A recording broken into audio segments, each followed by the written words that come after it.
pemeringsaannya apa saja? Bacain. Pasien akan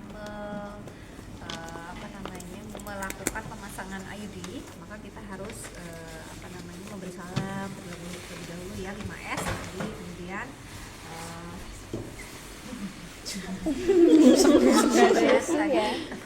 resek banget di belakang itu. Kemudian kita tanyakan gitu ya, lakukan anamnesis dulu terhadap ibunya, kemudian menjelaskan prosedur yang akan dilakukan. Pasti kalau IUD sebelumnya sudah janjian dulu nih, sudah dijelaskan dulu kelebihan dan kekurangan IUD itu sendiri apa, kontraindikasinya apa gitu ya, sehingga ibu sudah mantap nih janjian ibunya akan melakukan pemasangan IUD. Kemudian pastikan juga ibunya pada saat melakukan pemasangan IUD kalau bisa dilakukan pada hari ke 1 sampai hari ke 7, tapi lebih baiknya adalah 3 sampai ke 7 ya, pada saat menstruasi, karena itu akan lebih memudahkan dalam pemasangan karena cervixnya membuka. Kemudian kita jelaskan prosedurnya, baik ibu, kita akan melakukan pemasangan IUD ya. IUD ini adalah KB yang diletakkan di dalam rahim, sehingga prosedur pemasangannya itu akan menggunakan beberapa alat yang mungkin nanti rasanya akan kurang nyaman, dan itu nanti alatnya akan kita masukkan melalui vagina atau alat kelamin si ibu. Nanti sebelum kita melakukan prosedur itu dan saya izin untuk menyiapkan alat, maka ibu boleh ya bu pipis dulu atau membersihkan area genitalia dulu, boleh ke kamar mandi ya bu sambil melepas celana dalam ya. Kemudian kalau ibu sudah melepas celana dalam, nanti ibu boleh menggunakan selimut atau sarung penutupnya, silahkan tidur di bed sambil kita menyiapkan alat. Kemudian izin kepada ibunya untuk menyiapkan alat. Memposisikan pasien dengan tepat. Pada saat ibunya tidur nanti sampaikan ibu, nanti kita posisinya litotomi ya bu. Litotomi itu adalah kakinya diangkat ya, atau kita biasanya pakai bed ginekologi.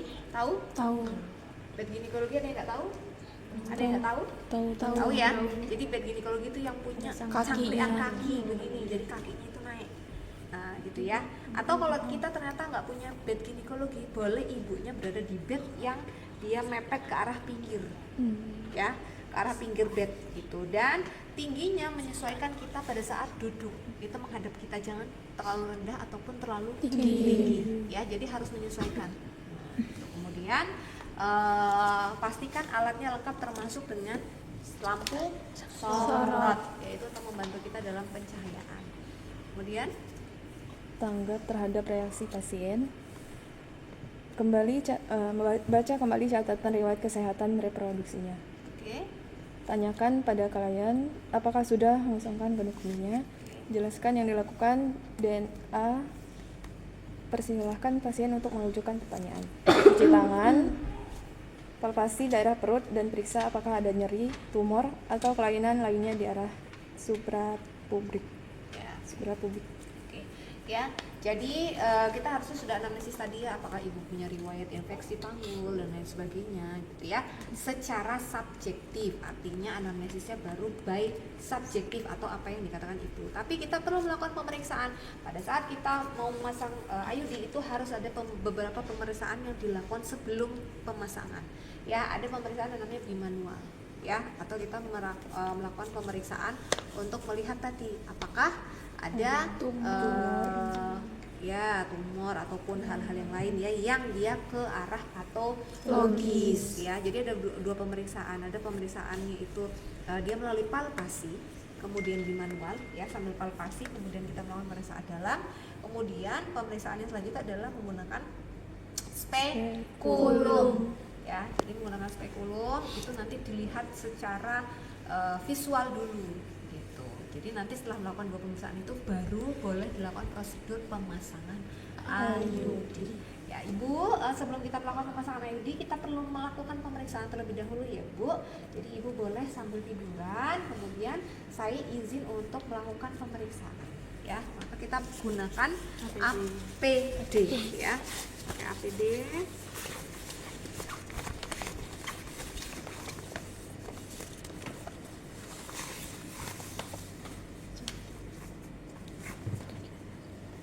pastikan alatnya sudah lengkap ya. Kemudian melakukan cuci tangan. Ini besok dikasih hand rub ya, atau dikasih alat sabun cuci tangan nanti untuk cuci tangan. Kemudian setelah melakukan cuci tangan, ini kenapa harus ada handuk good morning? Ini sebenarnya adalah senjatanya bidan juga ya. Jadi handuk good morning itu kalau pakai APD ini handuknya di sini. Gitu. Kemudian cuci tangan ini fungsinya untuk mengelap.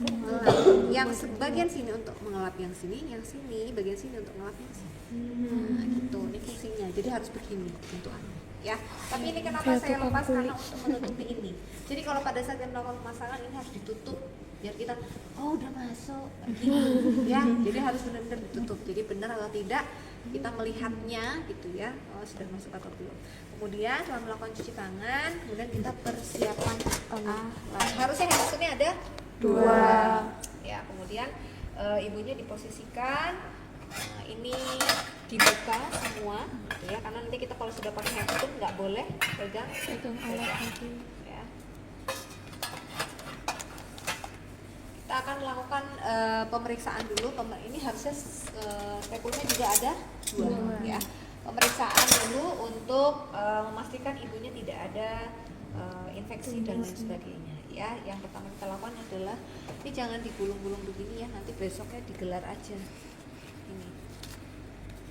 Nah, itu untuk kemudahan kita dalam memakai ya. Dan kita pakai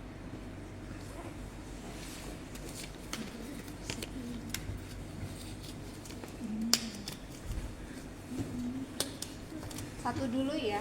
Ini karena kita harusnya didekatkan alat. Nah, ini anggap didekatkan alat ya. Kita belum pakai handscoon ya. Kemudian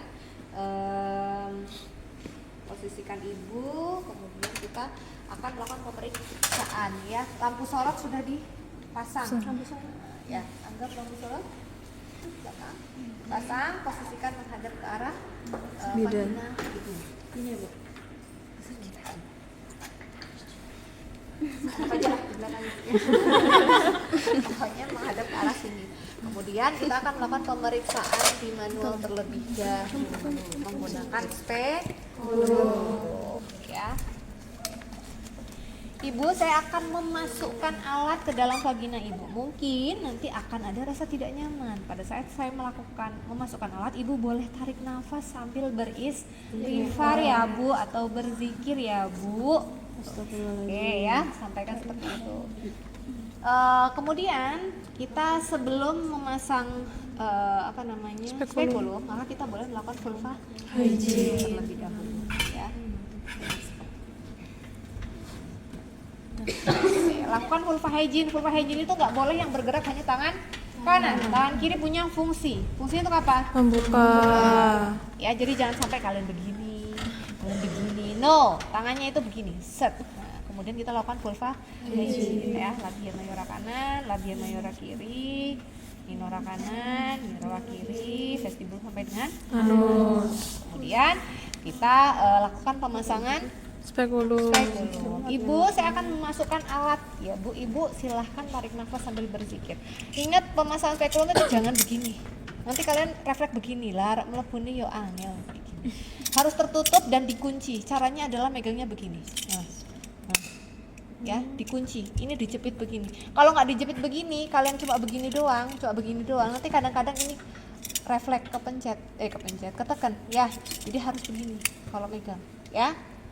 Kemudian masukkan dengan posisi miring. Ibu, silahkan tarik nafas ya Bu dan beristighfar. Astagfirullahaladzim. Kemudian baru ditegakkan, kemudian dibuka dan dikunci. Ini idealnya dia tempatnya lebih tinggi ya. Harus menyesuaikan kita sejajar gitu. Jadi nggak nunduk harus mendadak ya. Kemudian setelah ini kita lakukan inspeksi secara visual. Visual itu berarti melihat dengan mata. Kita lihat dulu. Ini karena ibu nggak kelihatan ya, ibu beginiin. Tapi aslinya nggak boleh begini loh, ya. Kita lihat visual. Nah, dari kita lihat visual, adakah keputihan? Ya, adakah peradangan pada serviknya? Adakah benjolan? Adakah hal-hal yang ke arah patologis atau perdarahan di luar menstruasi ya. Kalau dilihat ternyata tidak ada hal-hal yang negatif ya atau ke arah patologi, maka pemeriksaan selesai gitu. Oke, ini secara visual. Kemudian tangan kiri membantu membuka, kemudian ini ditarik untuk biar dia menutup, kemudian diputar lagi, kemudian dikeluarkan. Ibu tarik nafas ya Bu ya. Oke, masukkan ke dalam bakin, bukan klorin mana itunya, waskomnya? Harusnya situ ya. Oke, masukkan ke dalam larutan klorin. Anggap ini yang kedua, ya. Kemudian setelah dilakukan pemeriksaan secara spekulum tadi menggunakan spekulum untuk melihat visualnya, maka kita lakukan pemeriksaan dengan palpasi yang kedua. Nah, yang kedua itu kita lakukan palpasi, tangan kiri itu akan meraba bagian atas ya pada rahim, tangan kanan melakukan pemeriksaan dalam. Ibu, saya akan melakukan pemeriksaan yang selanjutnya ya Bu. Saya akan memasukkan kedua jari saya atau tangan saya ke dalam vagina Ibu untuk melakukan pemeriksaan ya Bu. Nah, kemudian izin kepada ibunya, tarik nafas ya Bu sambil berzikir. Nah, kita lakukan pemeriksaan ya, seperti pemeriksaan dalam. Tangan kirinya palpasi ya, melakukan palpasi, kemudian tangan kanannya melakukan pemeriksaan dalam. Ini melakukan pemeriksaan mulai dari labia ya, kemudian sampai dinding-dinding vagina. Apakah ada benjolan? Apakah ada nyeri goyang ya? Pada porsionya itu, pada saat porsionya di dalam yang begini itu kita pegang. Apakah dia ada benjolannya? Kemudian apakah ada, kalau ditekan itu ada nyeri tekannya? Misalkan ibunya ternyata aduh gitu, berarti kan ada nyeri tekan. Kemudian apakah ada nyeri goyang pada saat digoyangkan? Itu porsinya ternyata ibunya merasa nyeri, misalkan seperti itu ya. Ditekan, kemudian ibunya nyeri atau tidak, ada nyeri goyang atau tidak ya, ada benjolan atau tidak. Nah, kalau ternyata ada nyeri tekan atau ada benjolan ataupun ada peradangan, maka ditunda dulu. Maka obati dulu peradangannya seperti itu ya. Anggap tidak ada, semuanya normal ya. Nah, kemudian ibu tarik nafas ya Bu. Kemudian kita baru ganti handscoon ya, masukkan dalam larutan klorin, kemudian ganti handscoon. Nanti anggap ini handscoon yang kedua ya. Ini untuk kita melakukan pemasangan IUD. Ini Bu nggak lepas dulu ya, karena ada prosedurnya dulu. Besok nggak boleh loh, nggak dilepas gitu. Jadi harus ada ini. Oke, setelah melakukan pemeriksaan, Bisa vagina dan serviks dengan larutan antiseptik 2-3 kali. Oke, ya. Ini kan sebenarnya hampir dilepas ya. Tadi yang handscoon pertama, kemudian sebelum kita melakukan pemasangan handscoon yang kedua, maka kita siapkan dulu IUD-nya, ya. Siapkannya gimana? Buka sepertiga. Nah, cukup segini aja karena ini kan nanti akan masuk ke dalam vagina sehingga harus steril ya. Jadi dibukanya hanya sepertiganya saja. Ini tadinya lengannya kan begini ya bentuknya. Ya, jadi dia masih huruf T. Nah, maka ini kita masukkan terlebih dahulu. Kenapa harus dilepas sepertiga? Karena kita akan melakukan pemasangan. Nah, masukkan, dipasang dulu nih ya lengannya. Sampai dia masuk bentuknya begini ya. Kalau lengannya sudah masuk, kemudian langsung sesuaikan dia di sentiannya. Di dalam sini kan ada sentiannya ya. Disesuaikan di nolnya aja langsung. Set. Nih, kelihatan nggak? Sentiannya. Nah, ini kan tadinya lepas, gini. Ini harus dimasukkan. Sampai dia begini ya, kemudian langsung disiapkan, langsung di sentian di 0. Meskipun kita belum tahu nih panjangnya seberapa, kan nanti untuk pembatas panjangnya setelah kita ukur sonde ya. Nah, nanti baru ini baru dinaikkan yang biru-birunya ya. Intinya atasnya kepalanya di 0-kan dulu di sini ya. Oke, kemudian Jepit. enggak berarti memakai handscoon ya. Kemudian setelah kita mempersiapkan ini, dimasukkan lengannya gitu, kemudian kita menggunakan handscoon kembali, kemudian kita melakukan pemasangan spekulum ya. Ibu, saya akan memasangkan alat kembali ke dalam vagina ibu untuk kita melakukan prosedur pemasangan IUD ya Bu ya. Gitu. Ibu boleh sambil tarik nafas dan berzikir ya. Kemudian kita melakukan pemasangan spekulum. Tangan kiri nggak boleh nganggur ya. Buka, Kemudian kita melakukan pasangan. Ibu tarik nafas ya Bu, sambil berzikir. Dan kita buka, kita. Kemudian, ini kalau udah megang kayak gini, tangannya nggak boleh kemana-mana ya, harus pegang Usaha begini. pembina dan servis dengan Harusnya pakai penster clamp. Nggak ada penster clampnya, anggap ya, ini adalah penster clamp ya. Maka kita boleh pakai kasa ya. Sebenarnya kasa khusus untuk pengusapan itu dapat. Nah sini penster clampnya. Bukan penster clamp beneran nih. Jangan nanti di YouTube-nya salah lagi kira ini tidak kompeten ya. Ini anggap tampon tang. Ya. Kita siapkan kasa untuk kita melakukan aseptik ya. Ini kemudian masukkan ke dalam ya, kemudian oleskan pada porsio. Dioleskan sirkuler, memutar 360 derajat ya. Kemudian yang benar kameramen. Nggak kelihatan ya. Itu pindah kelas tergantung Iya itu kalau pindah kelas itu Pak. Oke. Kemudian setelah melakukan aseptik itu, kemudian kita melakukan pemasangan tena kulum ya. Ini tena kulum dipasangnya di mana? Porsio pada arah jam 11 ataupun jam 1 ya, jadi miring ke kiri atau miring ke kanan ya. Kemudian masukkan dengan teknik no touch ya, atau tidak boleh nyenggol kanan kiri atas bawah ya, ini harus lurus.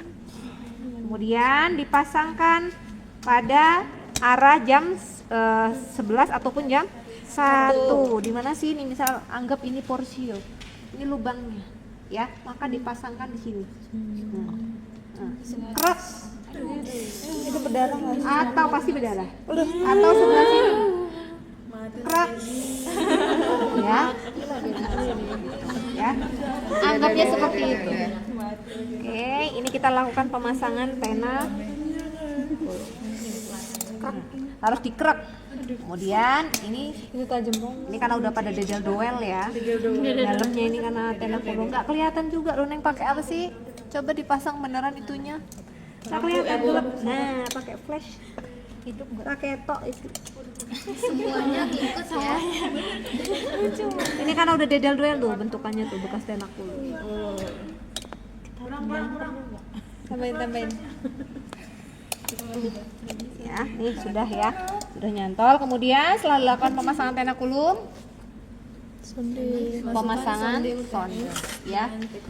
Nah, kemudian kita memasangkan sonde uterus. Ini fungsinya untuk mengukur Dalaman rahim. ya, maka ini dipegang. Kita sudah tidak lagi megang spekulum, tapi megangnya tena kulum untuk membantu memposisikan lubang serviks ya.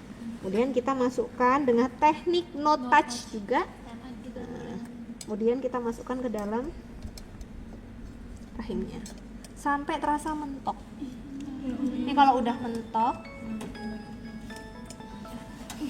lakukan pengukuran rahim ya. Kita itu biasanya kerasanya kalau kayak gini mentok ya. Tapi kalau misalkan pada saat pemasangan jangan dimentok-mentok gitu, jangan. Karena apa? Rasanya cukup seperti, meskipun dia tumpul seperti jarum di dalam rahim. Ya, rasanya itu. Jadi kalau udah set, masukin pelan kemudian mentok, ya udah berarti ukurannya di situ. Ya. Boleh kita lihat tuh mentok ya. Bisa lihat ya, mentok ya. Oke. Nah, jadi nggak boleh sambil lihat ya. Setelah mentok kemudian kita keluarkan sondenya. Kemudian kenapa kok bisa kita bisa tahu berapa sentinya dari mana? Ada lendir. Dari lendirnya. Kan akan bisa kelihatan ya kalau sudah masuk situ, berarti lendirnya akan terlihat dia. Oh iya, tadi batas lendirnya cuma nyampe sana. Kemudian langsung dilakukan pengukuran ya. Pengukurannya harus di tempat yang datar. Jadi nggak boleh tempatnya bergelombang kayak gini atau genjer, nggak boleh, harus datar. Kemudian langsung dilakukan pengukuran dari luarnya. Tadi mana, bukan ini ya? Nih ya, kemudian dilakukan pengukuran. Ini kan tadi harus dipastikan dulu sudah di 0 tadi ya. Ini ya kebalik ini loh, sudah di 0 ya, begini. Kemudian kita lakukan pengukuran. Nah, di luarnya begini. Tadi berapa senti? Misalkan 7 senti. Nah, ini kan sudah pas nih 7 senti. Aduh, Nah, ya. Oh, 7 senti, tapi ininya belum pas. Kemudian kalau ini 7 senti sudah kita ukur sampai batas segitu, ini boleh dimasukkan ke dalam bengkok. Kemudian kita memastikan ukurannya sama 7 senti. Majuin yang biru-birunya. Ya, posisikan dimajukan.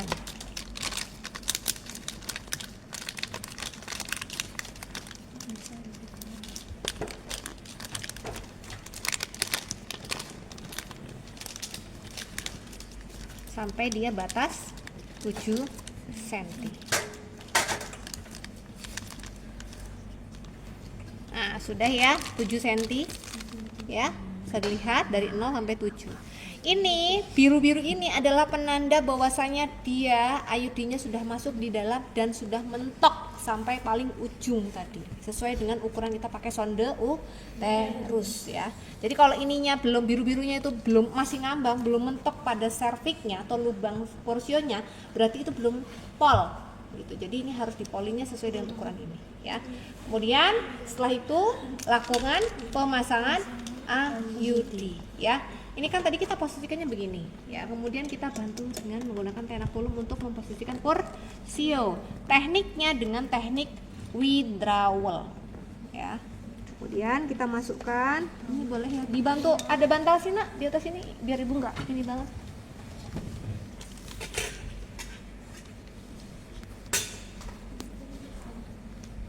Nah, tetap dongkok ya.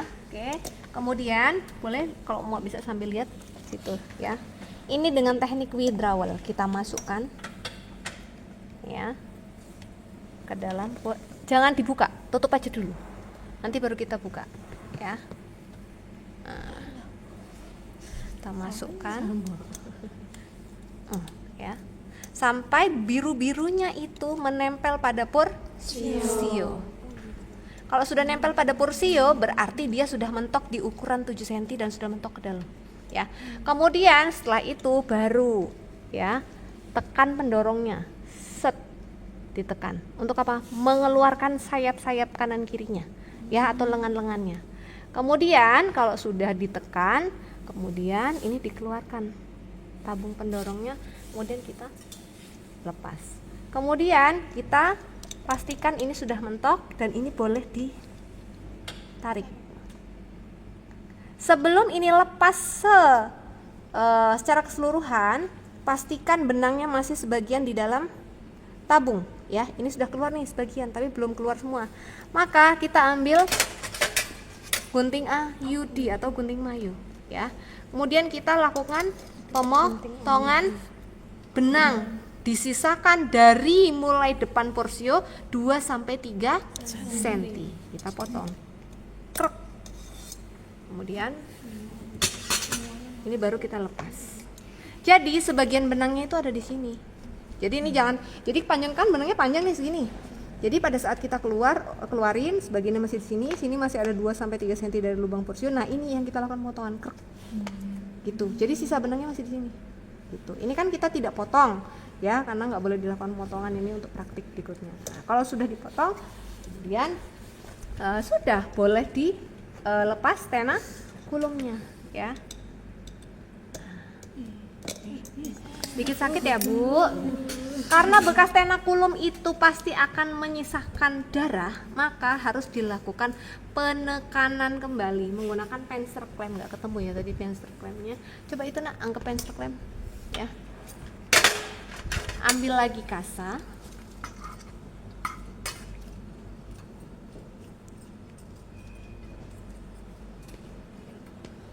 Kemudian masukkan aseptik. Kemudian tekan sampai 60 detik pada bagian penusukan tenakulum ya, agar perdarahannya berhenti. Setelah itu, setelah dilakukan penekanan beberapa detik, kemudian keluarkan ya. Kemudian kita membuka spekulum ya, sudah selesai. Nah, kemudian ibu silahkan tarik nafas dan berpikir ya Bu, keluarkan. Kemudian selesai pemasangan. Coba kita lihat, benar gak pemasangannya? Oke, bener ya? Gitu ya. Nah, itu pemasangan. Untuk pelepasan prosedurnya hampir sama, tapi tidak perlu dilakukan pemeriksaan awal seperti pemeriksaan vagina, pemeriksaan di manual, pemeriksaan palpasi, itu tidak. Ya, prosedurnya hanya langsung dilakukan jadi hanya vulva hygiene gitu ya. Kemudian setelah dilakukan vulva hygiene, kemudian lakukan pemasangan spekulum ya. Ini anggap kita lakukan pemasangan kembali ya. Tarik nafas ya Bu sambil berzikir. Kemudian dikunci. Kemudian memastikan benangnya ada. Ya, untuk melakukan pelepasan itu dipastikan dulu benangnya terlihat atau ada. Nah, kalau benangnya terlihat kita menggunakan penster clamp, boleh diaseptik dulu biasanya ya, pakai penster clamp. Jadi tidak lagi menggunakan tena belum. Gitu, ya, anggap ini misalkan pakai penster clamp ya, boleh diaseptik dulu. Ya, atau siapa tahu ada keputihan dan lain sebagainya, itu kita bersihkan ya. Kemudian boleh menggunakan penster clamp tadi, kemudian masukkan, jepit talinya, kemudian tarik ya. Ini karena talinya panjang ya, harusnya pakainya penster clamp bukan ini, jadi agak sulit membunyi gitu.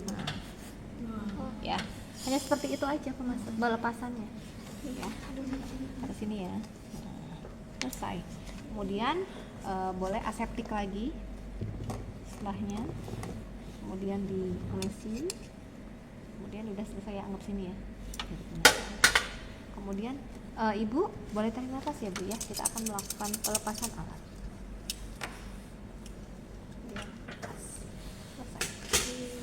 Simpel kan kalau pelepasan gitu.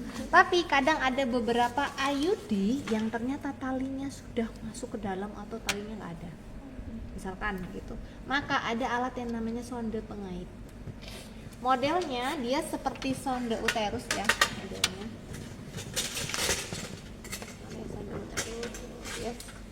Modelnya itu begini, satu batang begini, tapi dia nggak lengkung ya, cuma dia atasnya itu bentuknya begini kayak huruf C. Ini biasanya nanti akan masuk ke dalam rahim ya, masuk ke dalam rahim, kemudian nanti kita akan kaitkan di sini. Klek, C-nya gini, set. Kemudian nanti akan ditarik set. Kalau dia benangnya nggak ada. Biasanya kalau 5 tahun, 8 tahun masih ada. Gitu. Biasanya pakai kayak gitu tuh kalau nggak ada itu karena yang sudah misalnya puluhan tahun ternyata nggak lepas-lepas. Atau bahkan ternyata nggak bisa pakai sonde pengait, harus melakukan op misalkan gitu. Ya, jangan sampai ngeri-ngeri amat, nggak gitu juga prosesnya. Nanti kalian nggak ada yang pakai IUD ya. Suaminya agak ngeri ya. Oke, itu adalah teknik dari mulai kita memasang sampai melepaskan IUD. Saya lupa tadi underpad jadi diambilin nggak sih?